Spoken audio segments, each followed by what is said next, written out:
თავარი მიზანი რაც იყო ჩადებული მაგდროინდელ თარობას ეხლა მე ზუსტად არ ვეთქვი, იმიტომ რომ იმდენი არ ვიყავი რა ჩარეული ამ სიტუაციაში, მაგრამ პირველი ჩემი მოთხოვნა იყო რომ თავრობას რომ სანამ რუსებთან არ დაალაგებთ ეს სიტუაცია, შეიძლება არაფერი არ გამოვამი. დაძაბულობას ვინ იწვევდა ისინი რუსები ჩვენ? იქაურე მხარე, მაგრამ აქედანაც პასუხი იყო. 7-5 საათზე დამიბარა ვინ?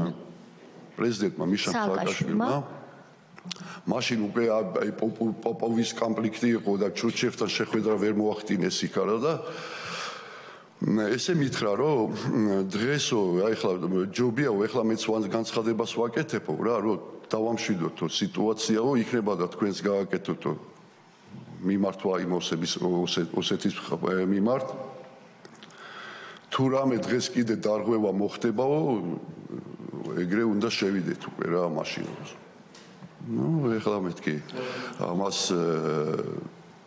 აქ ზუსტად ამას ელოდებიან რუსები მეთქი რა, რომელიც ამზადებდნენ თავისი გეგმით, რომ საქართველოს ჯარი რო შევა, რა უნდა გააკეთონ იქაურებმა და მე რა, просто რუსები ამას ცდილობდნენ რომ ეს უთხარით მიშას რომ ზუსტად ამას ელოდებიან რუსები? ზუსტად ესე უთხარი.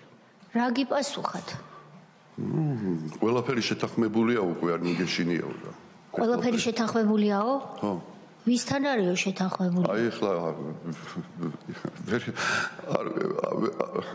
არ ვიცი და ვერ ვიკითხე რა მაგას.